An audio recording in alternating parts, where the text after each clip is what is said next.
Bom dia a todos. Deixa eu vir para cá para conseguir ver os slides que está estendendo. Meu nome é Raíssa Menezes Corerissa, e eu estou bem feliz de estar aqui hoje, muito feliz mesmo. Eu participo na verdade, a primeira vez que eu participei de uma conferência de Postgres foi em 2011, foi aqui nesse mesmo hotel, aqui em São Paulo também, quando eu fell in love with Postgres, né? Eu me apaixonei mesmo, principalmente pelas possibilidades que o Postgres nos dá e pela comunidade em si, que ela abraça a gente, né? Não sei se vocês já sentiram isso.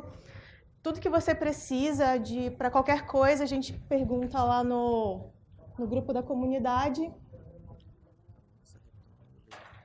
Obrigada. E em 2 minutinhos alguém responde, alguém já falou alguma coisa, independente do nível que seja a sua pergunta, todo mundo é bem compreensivo. E, enfim, muito legais mesmo. E eu estou bem feliz de estar aqui palestrando, conversando, na verdade, né, com vocês, uma plateia tão distinta, né? Não é todo dia que a gente vem para um PGConf BR conversar com vocês aqui da frente. E posso estar tremendo um pouquinho, metade é frio, metade é nervoso, tá, gente? Porque, assim, sou de Porto Velho, Rondônia. Porto Velho é RO Rondônia, tá, gente? Não é RO Roraima. Roraima é RR. E saí de lá dos 32 graus, sensação térmica de inferno, e vim parar aqui em 10. Então, tô assim, com um pouquinho de frio, um pouquinho de nervoso, a gente vai levando. Hoje a gente vai conversar sobre mineração de dados textuais com PostgreSQL. Esse projeto, em específico, ele não é um projeto... Ele é um projeto de verdade, né, porque eu fiz, ele existe, mas ele não é um projeto que está em produção, ele é puramente baseado no meu passeio em águas misteriosas do mundo de Data Science, que eu comecei há pouco tempo. Um pouquinho sobre mim. Meu nome, já falei, né? Raíssa Menezes Corerissa. Eu sou de Porto Velho, Rondônia. Sou graduada em Sistema de Informação pela UBRA de Porto Velho. E especialista em geoprocessamento também pela UBRA de Porto Velho. Eu trabalhei um tempo com o Luiz Fernando, né, no CIPAM. E minha área principal era geoprocessamento. E aí depois eu naveguei por outras águas, passei até por setores comerciais, não sei nem como, porque eu sou tímida pra caramba. Passei por setores comerciais, enfim. E hoje eu atuo como DBA no Tribunal de Contas do Estado de Rondônia. E desde pouco tempo atrás eu venho me aventurando nas águas do Data Science. E é um pouquinho das minhas observações que eu vou mostrar para vocês. Assim, quando eu comecei com Data Science, a gente tinha toda aquela coisa de, vamos trabalhar com pandas, para fazer mineração de texto, vamos trabalhar com NLTK. E aí, quando eu comecei a fazer algumas coisas com NLTK, eu parei, a gente consegue fazer isso em Postgres, sem precisar de muita mão de obra, a gente já traz isso do banco muito mais rápido, vamos ver se eu consigo. E aí eu comecei a fazer alguns testes, algumas pesquisas, é o resultado disso que eu venho trazer hoje. Esse é o nosso roadmap, nossa agenda, né, na verdade, da apresentação de hoje. Nós vamos conversar sobre as etapas da mineração de texto, as etapas do data mining, ou pelo menos como eu as entendo, né? Dividir um pouco dessa minha visão com vocês. As técnicas que eu utilizei para a construção do coletor, para a realização da persistência, as consultas, nas consultas tem um pouquinho de Full Text Search, né, o FTS, e também alguma coisa sobre indexação. E em seguida eu vou falar um pouco sobre as análises exploratórias, né, que eu fiz em cima desse dataset, desses dados que eu peguei de uma rede social.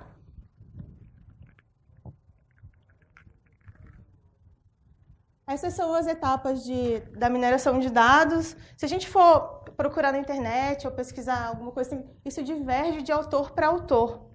Essas etapas são como eu entendo que seriam as principais etapas da mineração de dados. Eu estou com medo de cair daqui, eu vou descer. Assim é como eu entendo as etapas da mineração de dados, que basicamente inicia na coleta dos dados, para depois fazer um pré-processamento. Desse pré-processamento você tira o que é importante para você, armazena isso e persiste em algum lugar, e aí depois você faz as análises. Para esse projeto em específico, eu utilizei a API do Twitter.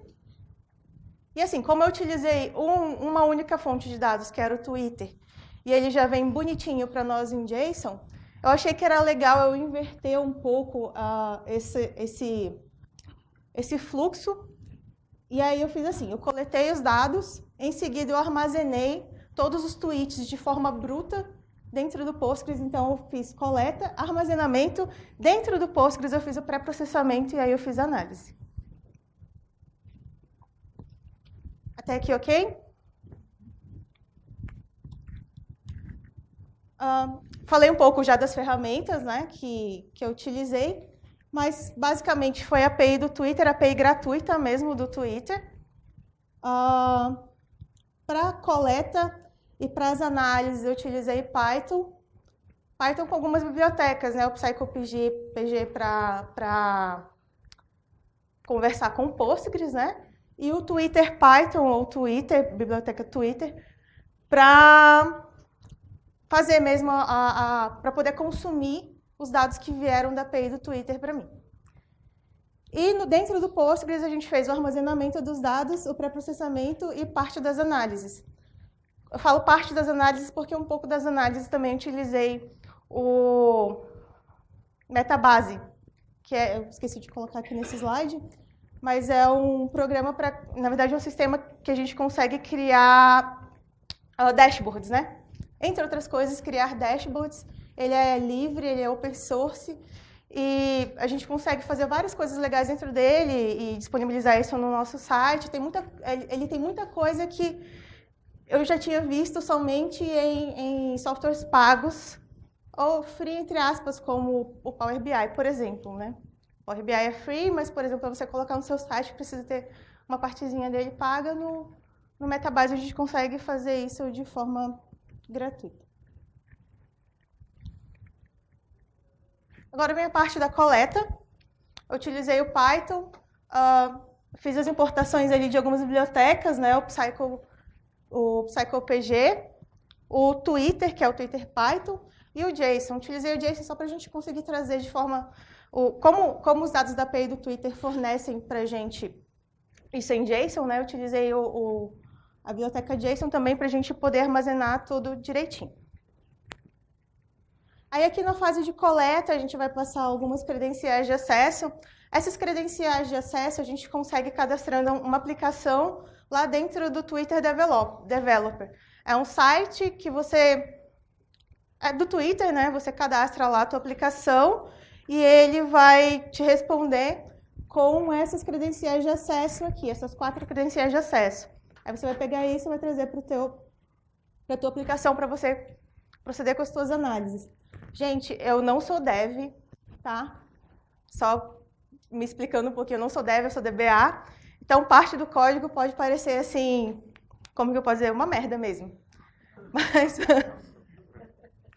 Mas compreensão. Funciona. Aqui, procedendo com a criação do coletor, eu criei uma variável para armazenar o que eu vou buscar dentro do Twitter. Tá ruim, gente? Eu estou vendo umas pessoas apertando os olhinhos. Tá ruim, né? Eu vou tentar ir traduzindo, tá? Tem uma variável chamada Q, eu não sei nem exatamente por que ela é Q, mas ela está recebendo um valor que é pgconf. Esse pgconf é o que eu vou buscar dentro do Twitter. Então, tudo que tiver passando pelo streaming do Twitter nessa janela de coleta, que tenha pgconf, eu vou recuperar. Aí ele tem um contador que vai até 100.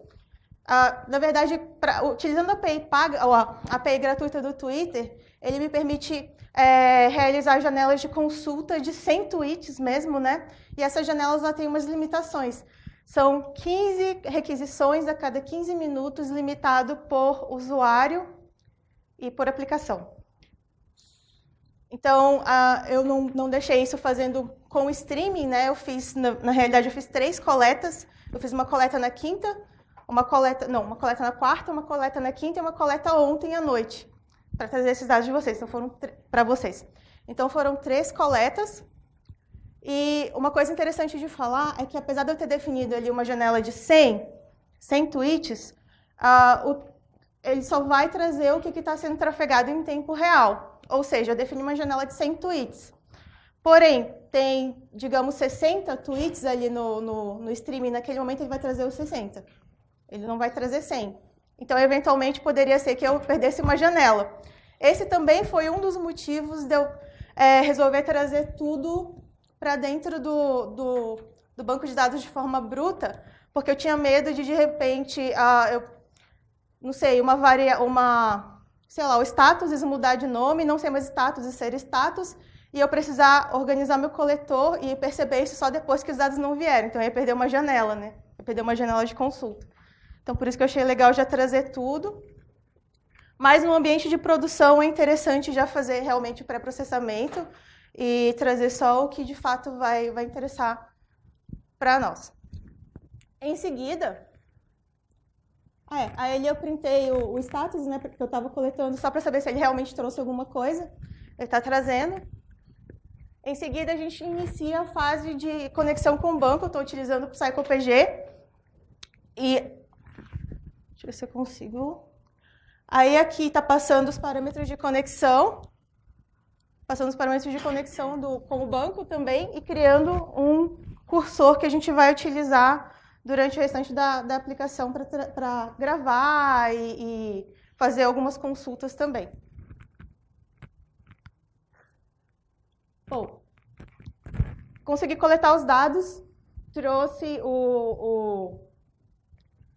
consegui fazer a conexão com o banco, né? Eu vi ali que eu printei os dados do banco, ele trouxe corretinho, está conectado. Aí a gente começa a fase de inserção. Mas como que eu vou inserir se eu não criei nada no banco ainda? O que eu fiz dentro do banco de dados foi criar um database da forma mais simples possível, Create Database. O meu banco de dados ele chama Twitter. E, em seguida, dentro dele eu criei uma tabela, uma única tabela, que tem ali 2 campinhos. Como DBA, eu acho muito feio criar uma... Por que eu vou criar uma tabela com 2 campos, né? Mas aqui para nós, seria somente mesmo para a gente ter um campo, entre aspas, relacional, né? Que é um campo serial, que ele vai armazenar os IDs que eu vou utilizar dentro das análises para conversar entre os dados. E um campo JSONB, que vai trazer os dados que vêm do Twitter. O Postgres, ele tem 2 formas de tratar campos JSON. É o JSON, o tipo de dados JSON e o tipo de dados JSONB. Por que eu utilizei o JSONB para esse projeto em específico? Para esse projeto em específico, eu realmente não tive nenhum motivo, nenhum forte motivo. Por quê? Porque o JSON e o JSONB, eles lidam de forma muito parecida com o JSON. Assim, eu estava até assistindo agora há pouco a palestra da Dani Monteiro, e ela tem mais ou menos a mesma visão. Assim, eu não consigo lembrar de nada que você não consiga fazer no JSON e no JSONB. Assim, tudo muito parecido. Tudo que você consegue fazer em um, você consegue fazer no outro. Porém, existe uma diferença, entre aspas, com relação a desempenho. O JSONB, ele é mais lento para a escrita, mas ele é mais rápido para a busca. E o JSON é mais rápido para a escrita, mas ele é mais lento para a busca. Isso acontece porque o tipo de dados JSON, ele armazena, ele pega aquele texto que você passou em JSON, ele armazena daquele jeito. E o JSONB não, o JSONB ele tira espaços, ele tokeniza mesmo, tira tudo que não é de fato JSON, ele tira e traz para dentro para que a gente possa indexá-lo. O JSONB ele é possível de indexar e para que a gente possa fazer as buscas de uma forma muito mais rápida no JSONB. Então, assim, por que eu falei que para esse projeto eu não vi nada de aparente, assim, para utilizar o JSONB em detrimento do JSON? Porque a gente não tem uma grande massa de dados. Se a gente tivesse uma grande massa de dados, aí eu realmente ia ter um forte motivo para, de repente, utilizar o JSONB. Mas cuidado na hora de fazer essa escolha entre JSON e JSONB, porque se a tua criticidade é para armazenar e você tem pouca criticidade para recuperar os dados, talvez seja interessante o JSON, que ele é mais rápido para escrever e mais lento para recuperar. Mas se a tua criticidade é na recuperação mesmo dos dados, então talvez seja interessante utilizar o JSONB, que ele é indexável, né? E ele demora um pouquinho mais para escrever e vai demorar um pouquinho mais também para rodar o índice, né? O índice GIN. Mas você vai ter uma recuperação muito mais rápida desse dado, o select vai ser muito mais rápido. Então, ok. Criei a tabela com dois campinhos, um campo de ID, serial, e um campo JSONB, que é o tweet. Em seguida, a gente vai utilizar o PsychoPG para fazer o insert dos dados que a gente coletou lá para dentro do banco. Então, o que eu fiz? Dentro do cursor, está passando ali um insert muito simples. Como que a gente faz um insert de um campo JSON? Normal. Insert into e o campo. Como o meu ID era um serial, eu não precisei colocar ele ali. Então, eu estou simplesmente passando insert into tabela, tweet. Simples, simples. E é uma das coisas mais bonitas assim, que tem para trabalhar com JSON, é porque, pelo menos para mim, mudar o parâmetro de relacional para não relacional foi muito difícil. Eu acho que está sendo muito difícil ainda, né? E uma das coisas mais legais que eu acho de trabalhar com JSON direto no Postgres é isso, que a gente consegue pensar em SQL e implementar, de fato, SQL. Inseri meus dados no banco e eles ficam assim, dessa forma, um campo de ID e o resto, o textão JSON, da forma com que eles vêm lá do Twitter. Só que eu trouxe tudo, né? E aí a gente precisa fazer a parte do pré-processamento. Pré-processamento seria a gente selecionar o que importa para nós. Eu tô com controle, mas eu tô indo lá mudar o slide, vocês perceberam? Percebi agora. Nem precisa. Ok. No pré-processamento, a gente faz a seleção do que é importante para nós, né, dentro do que a gente trouxe, do que a gente coletou. E aí, dentro do que a gente trouxe, a gente vai aplicar algumas padronizações. O que seriam essas padronizações? A gente vai remover stop words e fazer a tokenização. Stop words são, como que eu posso dizer, palavras que ocorrem de forma frequente nas frases, porém que não agregam muito valor às nossas consultas. Tipo artigo, ou a, os e as. Quase todas as frases que a gente vai falar para, sei lá, com o gênero masculino, a gente utiliza esses artigos, ou com qualquer gênero, né? A gente utiliza os artigos ou, a, os e as. E assim, se a gente trouxer todas essas stop words e a gente for fazer, por exemplo, uma nuvem de palavras, ou se a gente for fazer qualquer tipo de consulta, elas vão acabar sujando nossas consultas, né? Porque ela vai aparecer lá com muita frequência, como se ela tivesse alguma relevância. E, na verdade, ela não tem. Ficou claro? Stop words. E a tokenização. A tokenização nada mais é do que dividir essas palavras em tokens.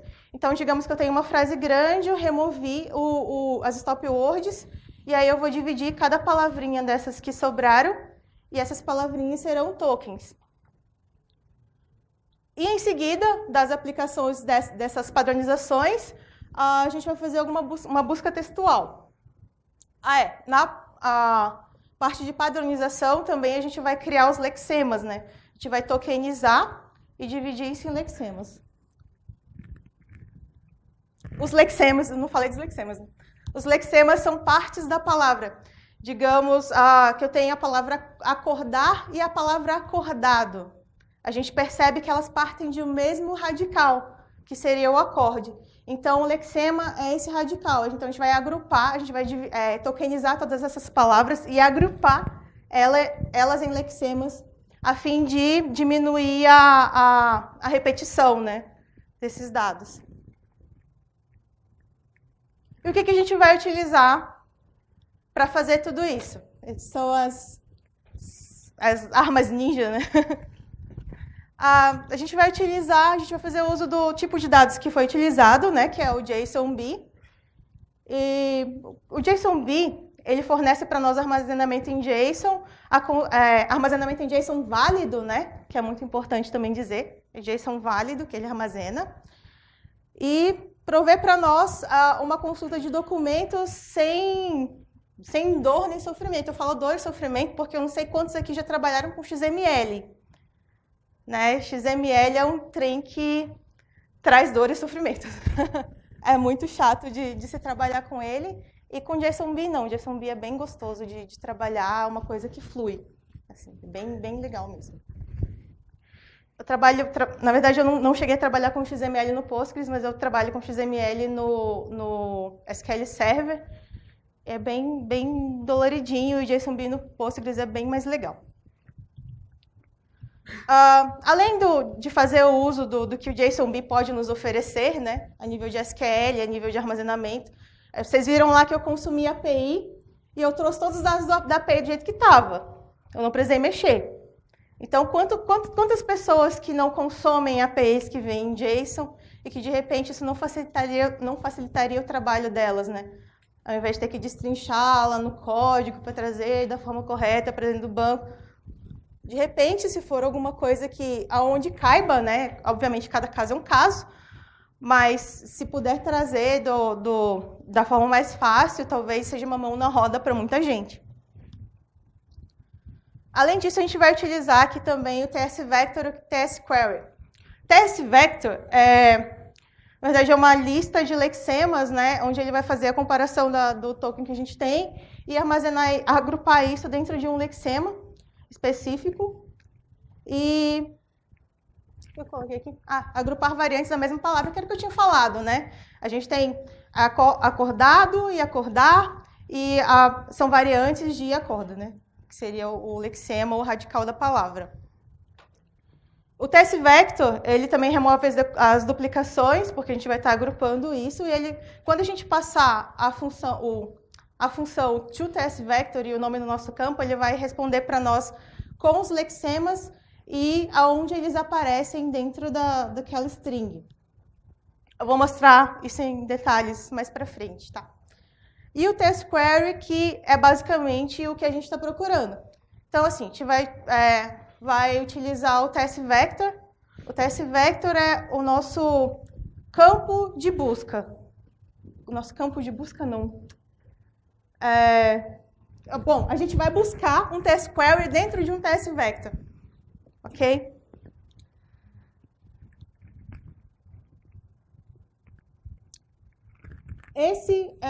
Assim é como vem os dados de dentro da API do Twitter. Eles vêm dessa forma, um JSON mesmo, e aí a gente percebe... tá para lá, ok. Mas a gente percebe que tem ali uma hierarquia, né, dos dados. Ele começa com o ID, e aí a gente vê que tem no user, ele tem um subdocumento e tudo. Então a gente percebe que ele pode, o JSON que vem, ele pode ter documentos dentro de documentos. Não é problema para o Postgres, ele armazena. Só um pouquinho.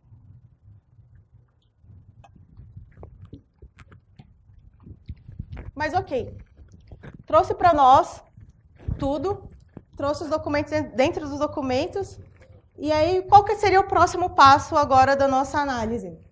Seria trazer os dados potencialmente importantes, que daí já entra na parte do pré-processamento.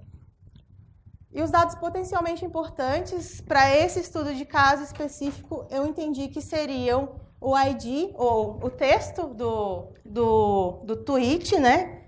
Que é o que a pessoa escreveu mesmo lá no microblog, as hashtags utilizadas, a contagem de retweets e a contagem de seguidores, para esse estudo de caso. Então, a gente tem tudo isso armazenado já lá no banco. Como que eu consulto? Nossa, esse deve estar bem ruim. Vocês conseguem ver, gente? Tá mais ou menos, né? Mais ou menos. Mas ali eu estou fazendo um select do ID e do texto. E aí a gente percebe ali, que é um select simples, um select comum, bem comum. O que vai mudar são esses operadores aqui, que são operadores para inteiro e para texto, né? Assim, eu não sei, eu nunca lembro de cabeça qual é exatamente o operador que eu vou utilizar, mas eu sempre lembro de cabeça aonde isso está no manual, a seção 9.15 do manual. Então, sempre que eu tenho alguma dúvida, eu vou bater lá na seção 9.15 do manual e lá está bem explicadinho o que eu vou utilizar. Mas é interessante saber que o operador que você vai utilizar depende do valor que está à direita, aqui. Do valor que está à direita do... Nossa... do valor que está à direita aqui do operador. Então, por exemplo, se eu tenho um valor inteiro e eu estou utilizando esse operador que é o menos e o sinalzinho de maior, ele vai me devolver o inteiro. Se eu tenho um texto ou um JSON e estou utilizando esse operador que é o menor e 2 de maior, ele vai me devolver, se eu utilizar um texto, ele vai me devolver texto, se eu utilizar o JSON, ele vai me devolver JSON. Via de regra, o de um só é para texto e o de dois, o de um só é para inteiro e o de dois é de texto. Via de regra. E ali eu estou trazendo o ID, o texto, as hashtags que estão dentro das entidades, então a gente percebe que a gente pode navegar mesmo dentro da árvore lá do JSON, navegando, trazendo primeiro as entidades, aí em seguida as hashtags, e depois eu trago a contagem de retweets. Essa contagem de retweets, assim, tem tweet que não tem nenhum retweet, né? Então, tipo, se eu for trazer o nulo, pode ser que... Na verdade, se esse campo estiver nulo, pode ser que eu não traga nada, eu quero que ele traga. Então, eu coloquei ali um coalesce. Esse coalesce, se o tweet não tiver retweets, ele vai trazer mesmo assim, só que nulo. Seguindo, eu optei por criar uma view em cima daquela consulta que eu fiz. Criei uma view materializada para eu poder indexar. Eu falei antes que a gente pode indexar o campo JSON Beacon em seguir sem problema. É verdade, a gente pode. E seria até o mais indicado. Só que como daqui para frente eu vou trabalhar basicamente com essa view, pouco vou voltar lá naquele meu campo que tem tudo, naquele staging, né, que tem tudo. Então, eu optei por materializar a view para a gente poder indexar ela aqui. Esse é o resultado da consulta. Estou consultando lá dentro da view. Estou trazendo o ID e o text. Vocês estão vendo que no where eu estou utilizando o toTestVector e o toTestQuery, né? O toTestVector, ele está dividindo, né, o campo de texto ali para que a gente possa pesquisar com o toTestQuery. Assim, para a gente buscar, a gente pode utilizar essa busca do TestQuery de duas formas. Pode ser com o toTestQuery mesmo, ou com esse plain toTestQuery. Também funciona. O que eu estou fazendo aqui? Eu estou buscando a palavra Brasil dentro do campo de texto. Isso estando num full text, seria um full text search, né? E aí ele me trouxe dois resultados. Eu falei que eu fiz essa coleta aqui na quarta, quinta e sexta. Esse é o resultado da coleta de quarta. Essa consulta foi rodada no resultado da coleta de quarta. Então, tiveram duas ocorrências ali da palavra Brasil ocorrendo junto com pgconf, né, que foi o parâmetro de busca utilizado para pegar os dados do Twitter. Ok. Busquei meus dados, eu quero saber quanto tempo que está demorando para isso retornar. Lembrando que esse banco de dados ele está na minha máquina local, né, assim, ele está simplesmente instalado, né, eu não tenho um tuning nele, porque ele é para teste mesmo, né. Então, fazendo aqui um explain analyze para saber qual que é como que essa consulta está sendo feita, né? A gente vê aqui, focando aqui no planning time, no execution time, que está durando mais ou menos 1 milissegundo de 1.226 milissegundos de execution time. O que eu vou fazer? Eu vou criar um índice, o índice GIN. Aí, para isso, eu vou criar uma extensão, btrgin, e eu vou criar um index, um index chamado busca tweet lá na minha view materializada, utilizando o GIN no campo text. Oi? Posso passar com controle, né? Eu estou indo muito para o lado de lá, deixa eu vir para cá um pouco. Em seguida, depois que a gente criou o índice e rodou o índice, a gente faz aquela mesma consulta aqui de cima. Eu até deixei aqui, porque o que eu fiz aqui foi só selecionar isso e executar de novo. E aí, quando rodou, o execution time caiu de 1.200 para 964 milissegundos. Então, a gente vê que funciona. Essa é uma base de dados pequena. Acho que nessa altura ele devia estar com uns 60 ou 70 registros. Foi na minha primeira coleta. Então, não era nada grande e já deu uma baita diferença. A gente imagina que colocando isso numa base de dados maior, né, com de repente algum tuning feito, alguma coisa, ele pode dar um resultado bem monstruoso mesmo no tempo de resposta.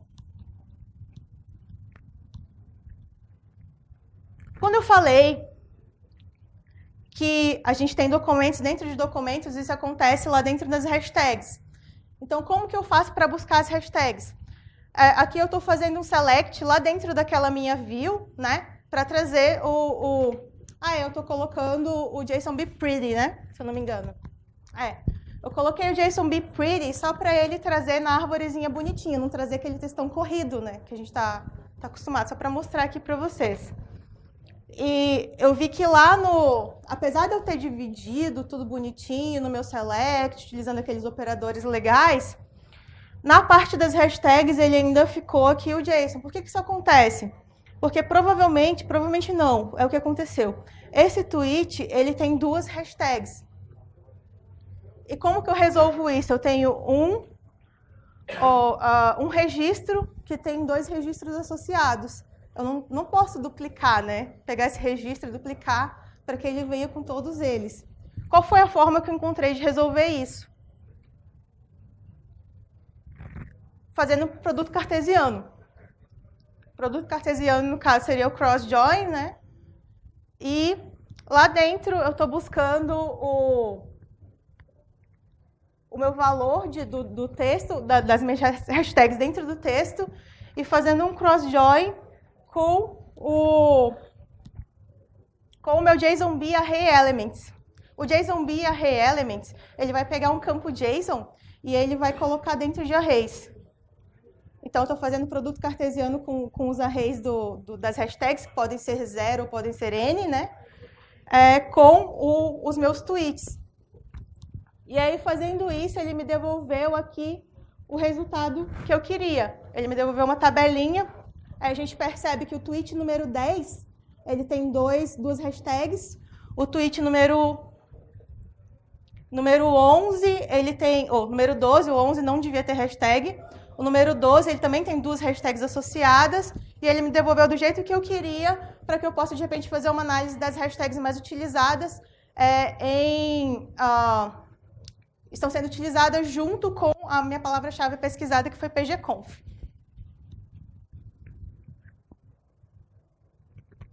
E aí a gente começa na parte mais visual da coisa, né? Porque quando a gente... o que está sendo falado junto com pgconf? A gente manda um CSV para o cara com as hashtags mais utilizadas ou com os tokens mais utilizados. Isso não é legal, né? O legal mesmo é a gente ver o que está acontecendo. E aí aqui eu estou fazendo uma consulta com o toTestVector. Da outra vez o meu toTestVector estava no where. Aqui ele já está dentro do select, e aí vocês veem que ele traz aqui o ID mesmo e os tokens com a posição da ocorrência dele dentro da consulta. E aí é isso que a gente vai utilizar. Via de regra, a gente cria nuvem de palavras. Aqui eu vou criar uma nuvem de lexemas, porque eu achei interessante também o fato da gente poder agrupar. Então, por exemplo, se a gente fizer uma nuvem de palavras, somente palavras, pode ser que aquele acordar e aquele acordado venham separados bem grandes, mas a gente não vai saber mais ou menos o sentido, né? Se vier só o lexema, a gente já sabe o sentido da coisa, do que está sendo falado. Isso eu fazia utilizando o NLTK com o Python. E aí eu vi que a gente não precisa, a gente pode fazer com o Postgres. Aí essa é uma parte do código, lá no Python, onde eu estou usando aquele mesmo cursor, selecionando o TiltSVector, e aí eu coloquei o adicional ali da linguagem, que é para ele pegar as stop words em português. Que seria com, como, ou, as, que difere de uma linguagem para outra. E lá de dentro da minha view eu resumo tweets. Só que, como eu mostrei anteriormente, quando a gente traz os lexemas, ele traz o lexema e traz a posição. A posição não me interessa. Eu não quero que aquele número apareça na minha nuvem de palavras. Então, o que eu coloquei? Eu coloquei esse strip ali na frente, para que ele traga somente o lexema, não traga a posição.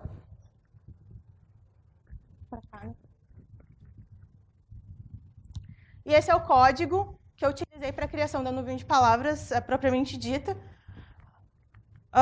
Estou utilizando aqui a biblioteca, esqueci o nome, Word Cloud, para trazer a nuvem de palavras mesmo. Além do Pandas, né, só para gerar bonitinho ali as tabelinhas. E o PyPlot, do Matplotlib, para plotar a nuvem de palavras em si. Para cá, toda vez eu aponto pro... E a nuvem de palavras ficou mais ou menos assim, como eu falei, eu não sou dev, tá, gente? Então, assim, precisa realmente de sérios improvements no código. Mas essa foi uma prévia da nuvem de palavras. Tá cortando muito. Puxa vida. Mas deixa eu ver se dá para mostrar aqui. Dá para mostrar. As stop words, ele não pegou, ficou sobrando ali um CO, né? Mas provavelmente não. O que aconteceu foi que nos tweets que eu coletei, eles não eram todos em português. Tinha tweets em português, tinha tweets em inglês, tinha tweets em sei lá, línguas bem diferentes, né? Porque eu não peguei pgconf Brasil.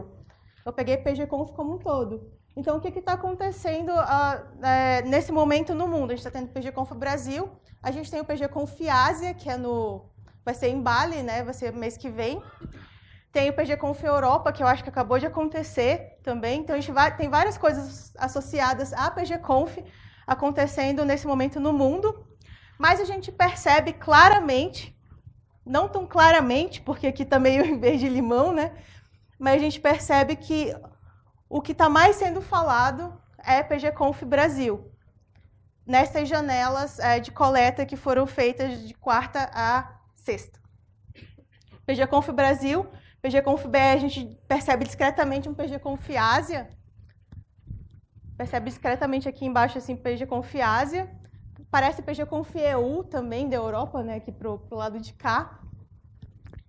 Mas a gente percebe claramente que no cenário de pgconfs, o que está sendo mais falado, o que está sendo mais visto dentro do Twitter é do pgconf Brasil mesmo, então uhul. Postem as coisas no Twitter, gente, para a gente melhorar mais ainda, né, o nosso ranking.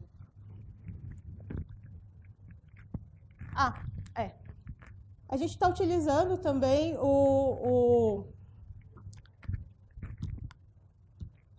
aqui? A gente está utilizando o Metabase também para a criação de um dashboard, né? Um mini dashboard aqui, só para mostrar, nossa, está custando demais. Mas lá no Metabase, ele vai mostrar para vocês uma tela branca, onde tem uma partezinha em cima de configurações. Quando vocês entrarem nessa parte de configurações, vocês vão poder colocar o banco de dados de vocês, que é essa tela que está aparecendo em parte aqui. Ele vai pedir basicamente os parâmetros de conexão mesmo, né, do teu banco. Você vai alimentar, e assim que você alimentar, ele é bem fofinho. Pensa num software fofinho. Aí ele já vai dizer, oi, eu vi aqui teus dados e já fiz umas análises prévias. E aí, como eu só tinha uma tabela e uma view materializada, ele só trouxe esses dois, né? E eu cliquei para dar uma olhada no que ele descobriu da minha view de resumo de tweets. E aí ele já trouxe mais ou menos um dashboard com dados globais, né? Mas que não é o que eu queria. O Metabase, ele tem uma característica que eu acho bem interessante, que você faz perguntas para o seu dado. Tipo, não é que nem aquela coisa que a gente vê em outros softwares, que você precisa ir destrinchando o que cada janelinha, o que cada botãozinho quer dizer. Tipo, você precisa, cada botão que você vê que é diferente, você tem que ir no Google pesquisar o que é. O Metabase, ele é bem amigável e, tipo, o que ele te pergunta? Faça uma pergunta para o seu dado. E aí você começa a perguntar. Você pode fazer essas perguntas através de gráficos ou você pode fazer essas perguntas através de SQL, que foi o que eu fiz aqui. E aí, no fim, esse foi o dashboard que eu criei, que foi depois da minha última coleta ontem à noite, que apareceu esse dashboard sobre o que eu pesquisei de pgconf dentro do Twitter, que eu tenho nas 3 coletas, de no máximo 100.